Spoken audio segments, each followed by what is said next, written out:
Welcome to Pindar Poetry. We hope you learned something new. You're starting by confirming account readiness.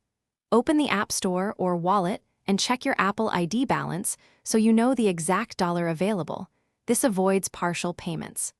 Once done, make sure your primary card and billing address are correct in settings because Apple uses them for residual charges.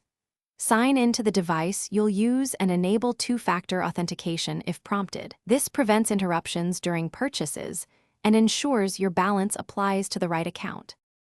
Next, make the purchase and let the balance apply automatically. When you tap Buy, Apple deducts your Apple ID balance first. That's why you should verify the total price for subscriptions or bundles before confirming. If the balance covers the full cost, no card will be charged.